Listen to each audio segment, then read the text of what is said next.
Halo, selamat siang untuk kita semua. Perkenalkan, saya Emil dari Santiago dengan NIM 2019 310011, Prodi Agribisnis. Nah, di sini saya akan membuat video tentang struktur pasar untuk memenuhi tugas UAS Ekonomi Manajerial. Langsung saja ya, teman-teman. Nah, sebelum kita masuk pada struktur pasar, yang perlu kita ketahui adalah apa itu pasar. Nah, di mana pasar itu merupakan pembentukan harga seimbang tergantung kepada apa yang terjadi dengan permintaan dan penawaran. Nah, yang dimaksud dengan permintaan di sini adalah permintaan dari semua konsumen terhadap semua penjual atas suatu barang yang dinamakan permintaan pasar atau market demand. Nah, yang berikut yang dimaksud dengan penawaran adalah penjumlahan dari semua produk barang yang bersangkutan. Yang berikut kita masuk pada bentuk-bentuk pasar. Nah, bentuk-bentuk pasar yang pertama itu perfect competition, artinya banyak penjual, banyak pembeli. Yang kedua itu imperfect competition. Nah, imperfect competition itu dibagi lagi menjadi 3. Yang pertama, monopoli. Artinya, satu penjual, banyak pembeli. Yang kedua, oligopoli. Artinya, beberapa penjual dan beberapa pembeli. Yang ketiga, monopolistik. Artinya, beberapa penjual, banyak pembeli. Nah, sekarang kita masuk pada struktur pasar. Nah, struktur pasar yang pertama yaitu pasar persaingan sempurna, di mana pasar persaingan sempurna itu merupakan suatu struktur pasar di mana terdapat banyak penjual dan pembeli. Masing-masing itu tidak dapat mempengaruhi pasar. Yang kedua yaitu pasar persaingan sempurna juga merupakan suatu pasar di mana jumlah penjual dan pembeli atau konsumen itu sangat banyak dan produk atau barang yang ditawarkan atau dijual itu sejenis atau serupa. Contohnya seperti beras, gandum, kentang, daging, telur, dan lain sebagainya. Yang berikut adalah ciri-ciri pasar persaingan sempurna. Ciri-ciri pasar persaingan sempurna yang pertama, jumlah pembeli dan penjual banyak, sehingga masing-masing pembeli dan penjual itu secara sendiri-sendiri tidak mampu mempengaruhi harga pasar. Yang kedua itu, harga ditentukan oleh mekanisme permintaan dan penawaran, dan tidak dapat diubah atau suatu demand. Yang ketiga, setiap penjual dan pembeli sebagai pengambil harga atau price taker. Yang keempat, setiap perusahaan menghasilkan barang yang sama atau homogeneus menurut pandangan para konsumen. Yang kelima, setiap perusahaan itu bebas keluar masuk pasar. Yang keenam, sumber produksi itu bebas bergerak kemanapun. Yang berikut adalah kekuatan pasar persaingan sempurna. Nah, kekuatan pasar persaingan sempurna yang pertama itu merupakan bentuk pasar yang ideal. Yang kedua, perusahaan berproduksi pada skala yang efisien dengan harga produk yang paling murah, sehingga suatu produk yang dihasilkan itu bersifat logis. Yang ketiga, pasar persaingan antar produsen terjadi secara sehat karena produk yang diperjualbelikan itu bersifat homogen atau satu. Yang keempat yaitu output maksimum. Nah, dalam output maksimum itu terdiri dari beberapa bagian. Yang pertama itu memberikan kemakmuran yang maksimal karena di mana harga jual yang termurah, terus jumlah output paling banyak sehingga rasio output per penduduk itu maksimal. Yang berikut, masyarakat itu merasa nyaman dan tidak ditipu karena informasi yang disampaikan itu sempurna. Yang berikut adalah kelemahan pasar persaingan sempurna.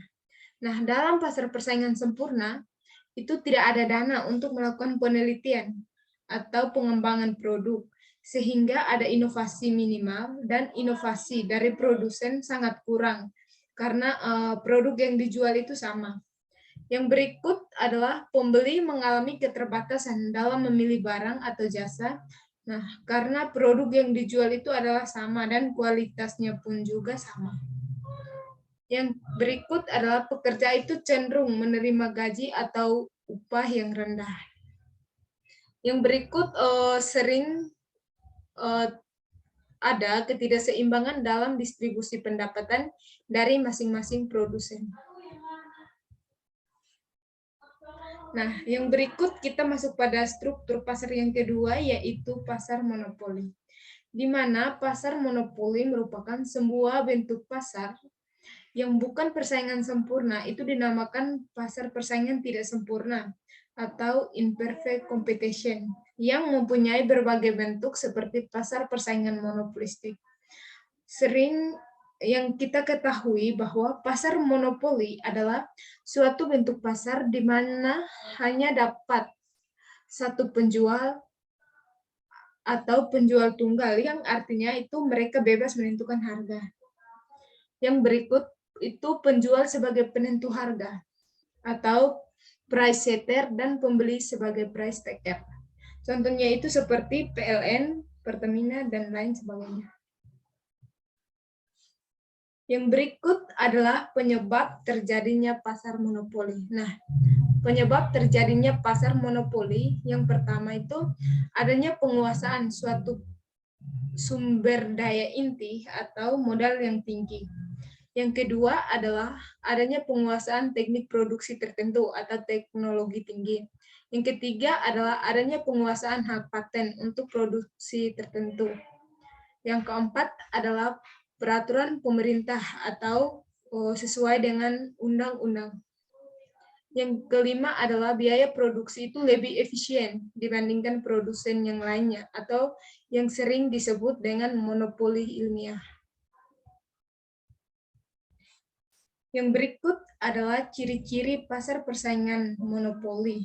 Nah, pasar persaingan monopoli itu diantaranya adalah di dalam yang pertama itu di dalamnya terdapat satu penjual namun pembelinya itu banyak.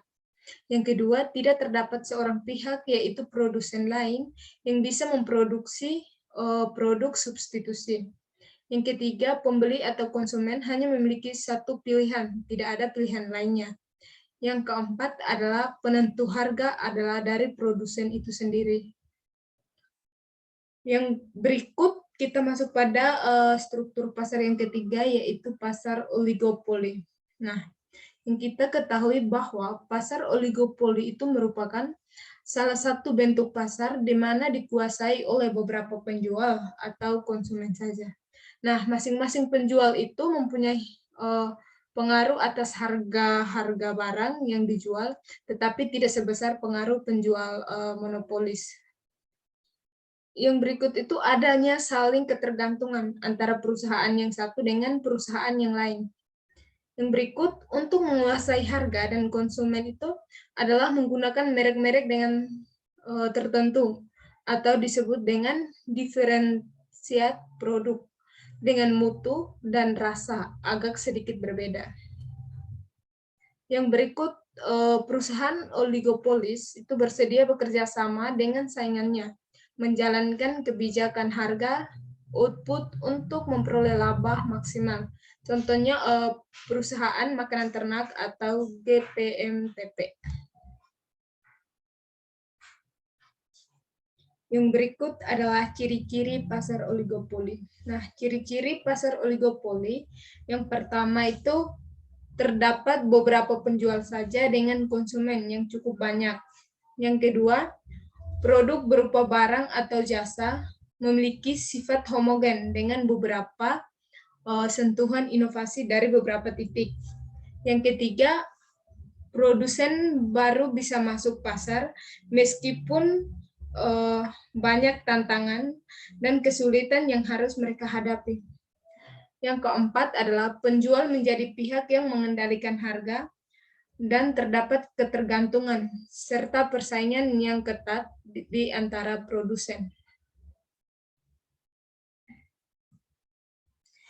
Yang berikut adalah jenis pasar oligopoli. Nah, jenis pasar oligopoli itu dibagi menjadi dua.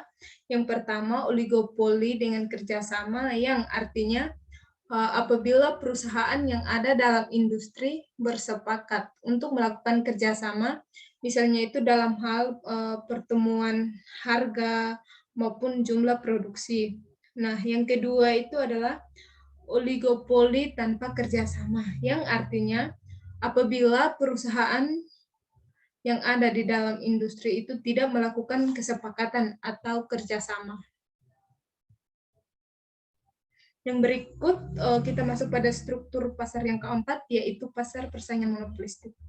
Di mana pasar persaingan monopolistik adalah pasar di mana banyak jenis barang yang berbeda diproduksi oleh banyak produsen yang berbeda atau different produk.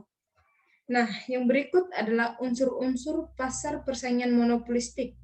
Di antaranya adalah yang pertama itu produsennya hanya beberapa. Yang kedua, produk beraneka ragam. Yang ketiga, iklan itu sangat penting bagi pasar monopolistik. Yang keempat adalah hambatan untuk memasuki industri kecil. Nah, contohnya itu seperti perusahaan kosmetik, minuman, makanan ringan, terus alat tulis, obat-obatan, dan lain sebagainya. Yang berikut adalah sifat pasar persaingan monopolistik. Nah, sifat pasar persaingan monopolistik itu yang pertama, jumlah pembeli dan penjual itu agak banyak, sehingga masing-masing perusahaan itu mempunyai pengaruh atas harga meskipun tidak besar. Yang kedua, barang-barang yang diperjualbelikan tidak homogen, bahkan sengaja dibeda-bedakan, baik dalam merek, bentuk, warna, bentuk, dan ukuran, atau produk variation, walaupun mutunya itu sama. Yang ketiga, yaitu merek itu memegang peranan penting untuk memikat konsumen, walaupun itu memerlukan tambahan biaya. Yang berikut adalah ciri-ciri pasar persaingan monopolistik. Nah, ciri-ciri pasar persaingan monopolistik yang pertama itu terdapat diferensial produk. Nah, yang kedua itu keberadaan produsen itu dapat mempengaruhi harga pasar. Yang ketiga, produsen bisa keluar masuk pasar secara bebas. Yang keempat, aktivitas promosi diperlukan dalam penjualan. Yang kelima, produk yang diperjualbelikan itu bersifat heterogen. Yang keenam, terdapat persaingan ketat antar produsen atau penjual. Baik, hanya ini yang saya sampaikan. Saya mohon maaf apabila ada salah kata atau salah ungkapan. Saya mohon maaf. Selamat menonton. Sekian dan terima kasih.